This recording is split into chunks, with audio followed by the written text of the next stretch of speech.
everyone, welcome to another video here. Yours truly, CST Gaming and everything flight simulation related.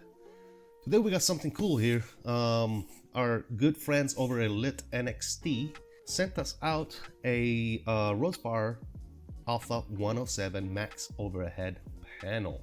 Very excited to take a look at this one, guys. So let's get right to it, man. Let's get into the unboxing. Now, popping the box open here, the first thing you're gonna see is obviously the usual instruction pamphlet with QR codes to both access instructions and access the drive where you can download mobile flight profile and all that good stuff. So always good to see this. Another cool thing that they have included with this unit is a desktop stand. If you so choose to utilize this particular unit on your desktop, they provided a cool little aluminum stand there, collapsible obviously, that you can set on your desktop to your right side or your left side or whatever, and you can have the unit rest up on this particular stand. So very cool. As we keep going with the unboxing, you are provided with a USB-C with a 90-degree right angle on this USB-C part to be able to connect this to your computer. Now here's the unit itself. It is not a full-scale Airbus overhead panel, just so you guys know. It's pretty good size, and it's got pretty much everything that you would ever need when it comes to daily operation of your Airbus. You know, spanning from ADIRS, knobs and indications, engine fire, buttons with the APU, the test buttons, all your fuel pumps, all your electrical stuff, from the batteries to the external power and the actual digital indications. You do have your GPWS recorder, ground control, and oxygen cruise supply switches as well. All your APU switches, they look to be accurate. Air conditioning, NIs. Over here you have your call button. They have included a little TCAS knob here that goes from standby, TA, and TA array, and then down below that you have your wiper knob as well. We also, down here, you can find your overhead and integrated light control for your brightness of the panel itself for the backlight. You do have your signs switches, your exit light, your emergency exit light, non-smoking, and seat belts. Obviously, like I said, your APU gen, master switch, and start. And then you have your external light control right here in the bottom left corner for all your strobe, beacon, wings, nav and logo, runway turn off, landing lights, and your nose lights. Now, before we keep going with the video here, I want to bring out a unit that I previously showcased on the channel by the same company, which is Rowsfire, provided to us by LITNXT as well. And this is a slightly smaller version of an overhead panel. This is the A106, and this behind it, the one that we are looking at today, is the A107. Now keep in mind, I do have older versions of this particular units. They're both the previous version. As of right now, the current version is the V3 version. I was told that I was going to get the A107 V3 version. However, there was a mix-up in the shipping department, and I was sent out the V2 version. The V3 version has some very notable updates to keep in consideration. We'll talk about those here in a minute, but I wanted to bring this out to kind of get a size comparison on what the 106 looks like beside the actual 107. So as you can see, it is pretty much F for the size when it comes to the 106, and it's got a lot less components. You still have a lot of the stuff that you might need on a day-to-day flight. However, when you are talking about the 107, it is a lot more realistic, as you know, instead of having one ADIRS knob that control all three, like on the 106 here, you actually have all three on this side with all the three indications. The on-bat indication is actually up here as well. like I said, a lot more precise and a lot more realistic when it comes to the 107. But again, I just wanted to quickly showcase the 106, which we have already previously looked at in the channel. If you haven't looked at the video on the 106, we'll put it up on the screen here for a link to get to it, so that you guys can take a look at this one as well, if this is something that you might want to go for, because you may not need maybe the bigger one or whatever, right? Or maybe you don't have the room and you want something a little smaller. This does the job absolutely fantastically as well. Now, going back on the 107 itself, there's something that I want to point. There's some stuff that I want to point out. Major differences between the V2 version, which is the one that you see in front of us here, and the V3 version, which is the updated version of the 107 that they are currently selling. Because I'm not sure whether or not I'm going to be getting the version 3, since they've already sent me out a version 2. Like I said, the version 3 is very similar, but it is being upgraded in so many levels. And some of the things that are worth noting is button optimization. So basically what that means is that the lockable buttons have been replaced with buttons offering stronger rebound and producing the same button sound as the original device. So resolving the issue of occasional button stuttering and the need to repeat pressing. So what they're talking about there is some of these buttons on the overhead panel are lockable, meaning when you press them, they lock into up position, and then you press them again and they kind of come out a little bit. Let me see if I can show you guys in the camera here. Like the external power, you see how it stays in, and then when you press it again, it comes back out. So sometimes in this V2 version, what happens is you press the button and it doesn't lock, right? So you got to do it again to make sure that it is locked, right? It doesn't happen to me very often, especially with the 106. I haven't seen any issues when it comes to that. However, in the V3 version, they've updated the clickable buttons to stronger and better quality buttons, to where that resolves that issue. And it is actually, it takes a little bit more force for you to push these buttons. Another thing that they've upgraded with the version 3 is the panel thickness upgrade. So the panel thickness increased from 3 mils to 4 mils, effectively preventing a panel deformation and edge collapse that could affect button rebound. So what does that mean? On the version 3 that's currently available for purchase, the actual front panel that you see here, the blue panel, they've increased the thickness of this panel from 3 to 5 mils to prevent stuff like this. Like, so whenever you kind of press against it, it kind of flex a little bit, right? And what happens is, if this flexes too much, it may affect the functionality of buttons whenever you press them in or whatever, right? The new panel functions for GPWS terrain, GPWS system, and internal light dome has been upgraded.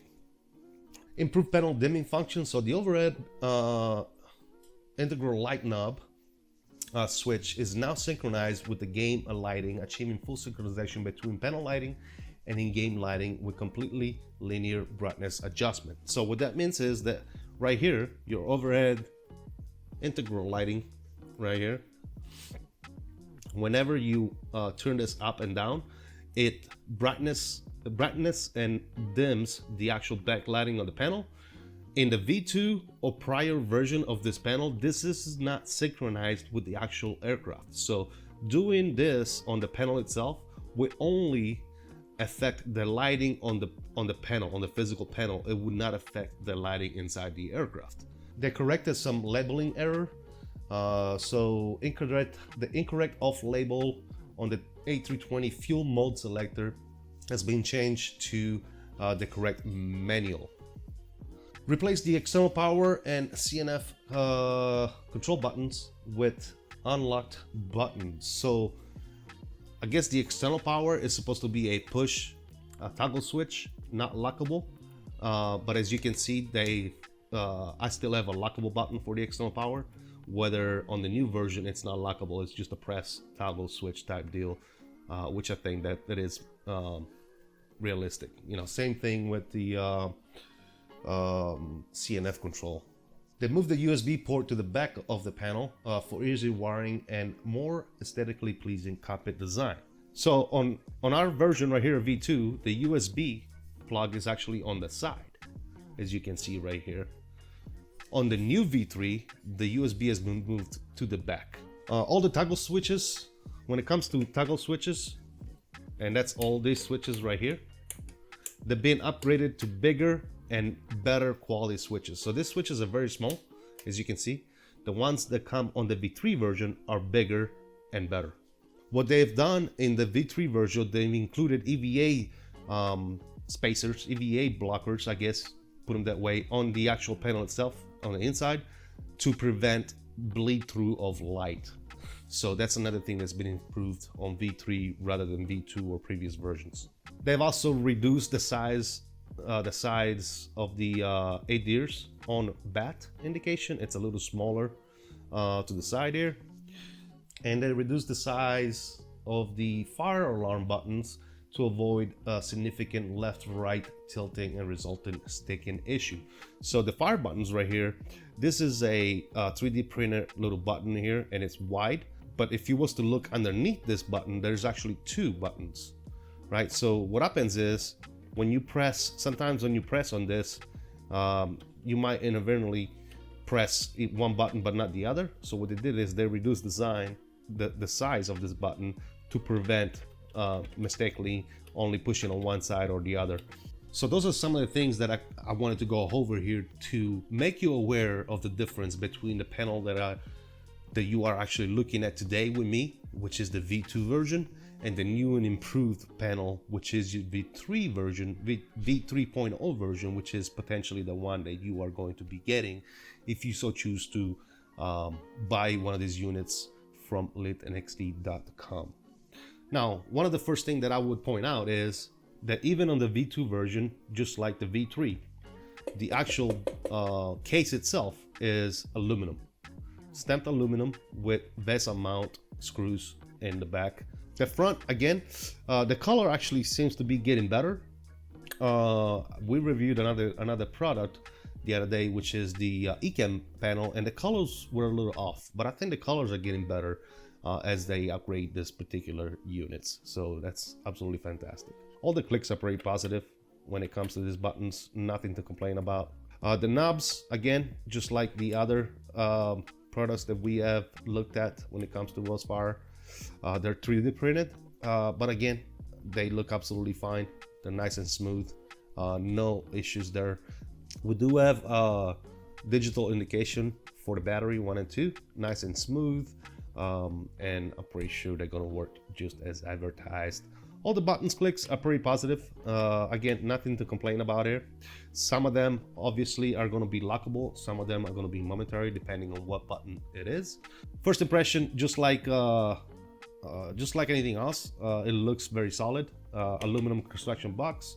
The panel itself in the front, it looks pretty sturdy, pretty nice. The color is somewhat close to the real Airbus colors. Everything is very legible and clear. All the buttons clicks and all the toggle switches are very positive as well, even though these are the older versions. Without any further ado, what we're going to do now is we're going to test it out. We're going to hook it up to the sim, to my rig here, and we're going to hook it up, get the Mobi flight profile, and run it with the A320, with the Phoenix A320, and see firsthand what it looks like. All right, fellas, we are now at the rig. I got the overhead panel mounted and ready to go. The sim is running in the background, but before we go on to checking the overhead panel out in the actual sim, I wanted to bring you guys to the website of the company that is actually allowing us to review, test, and showcase this particular product. And that is LITNXT, LITNXT.com. Now, once you go over to their homepage, you can click on Flight Simulator, and it's going to take you to the actual page where they showcase and sell all their different flight simulation peripheral and gear. As well, utilize the 10% discount code that they actually have running right now. It looks like they're running a 10% discount code, and you can do it at checkout by typing the code F10 Foxtrot 10 on checkout will get you an additional 10% off. So definitely go check them out. Definitely give them a look. But in good old-fashioned LITNXT form, you can scroll down and you can go to the configuration file download link. By clicking this link, it's going to take you to all the different MobiFlight profiles that they have available for all the different products they sell on their websites. And the one that we actually downloaded today is the Rowsfire A107 V2 Phoenix A320 mini overhead panel profile. I've already downloaded it. I've already done all this. So we're going to go into the cockpit and we're going to show you what it's all about. We are in the cockpit in the Phoenix 320, cold and dark as of right now. As you can see, I have my MobiFlight profile loaded here, downloaded from the GitHub, from that link that I was showing you guys. You're going to go ahead and open it, and you're going to go ahead and hit start. Once you hit start, it is up and running. As we look at the overhead panel in the aircraft, we're actually cold and dark. As you can see, we're going to bring up the actual physical overhead panel. I do have some backlighting. The backlighting is actually to the max, as you can see here on the overhead panel. I don't see any bleed through. I think it looks pretty good. You can actually dim it slightly if you want. Or you can make it as bright as you want. But that's a pretty comfortable, even at the max. I don't see any bleed through. I'm actually pretty happy with the way it looks, to be quite honest with you guys.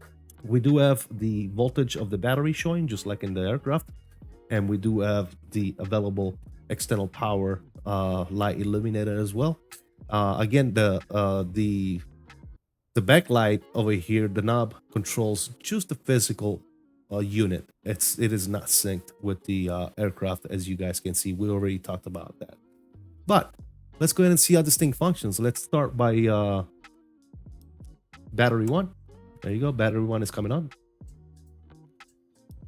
Battery 2.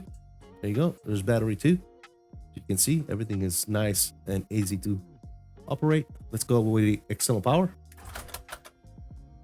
And there you go. External power is on. Everything gets illuminated. Very nice. Very next thing we would do, as the panel is running into its self-check mode, as you can see, just like in the aircraft, in the cockpit, all the lights are blinking, everything is self-checking and all that good stuff. So definitely a nice little touch for sure. We will continue by arming the emergency exit lights. We will put our no smoking sign to auto and seatbelts to on. We will go and turn on the nav and logo lights to position 1.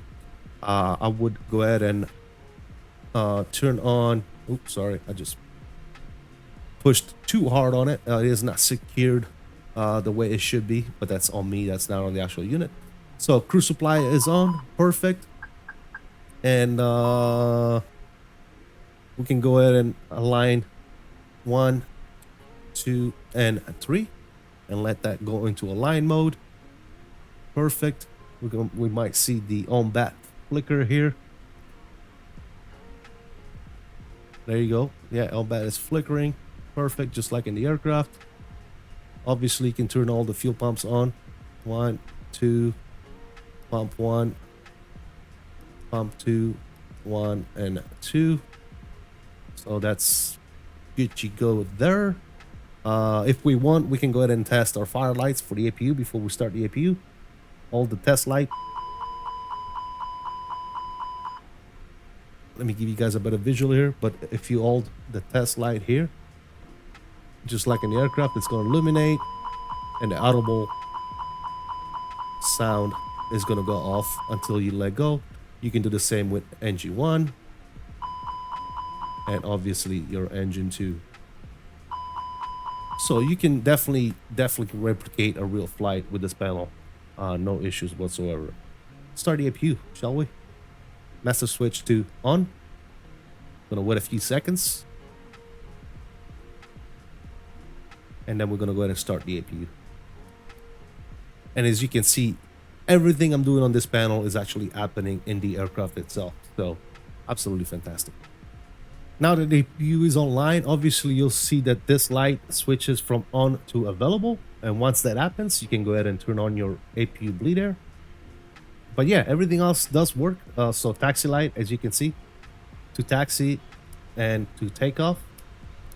You have your landing lights, as you can see. No issues whatsoever. Runway turn off lights. Naval logo is already in position 1. You got your wing lights. You got your beacon. And you do have your strobe into auto and on. Some other functions here. Obviously your call button. It does work. Absolutely fantastic. Wipers. Wiper switch does work. Let's take a look at the wipers real quick. It does control only the captain side, but I'm pretty sure you can set it to where it controls both sides.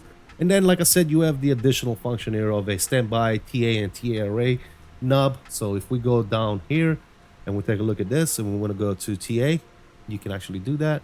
And then TA array. Well, guys, that pretty much wraps this one up. As you can see, we have the overhead panel monitor here on my rig. Absolutely fantastic, man. I like it. I wish they would have sent out the V3, definitely, as it is a new and improved version of this overhead panel. However, I'm very, very happy with the V2. It does exactly what it needs to do. LITNXT, thank you so much for sending this product out. Guys, go check out litnxt.com. If you're not a subscriber, consider subscribing, hit the notification bell and that like button, and stay tuned for future videos here on the channel. For those of you that are returning subscribers and members of this channel, I do appreciate your continued support, because without you, I wouldn't be able to do any of this. Guys, until next time, I salute you all. Please continue to stay safe, have fun, and as always, peace out.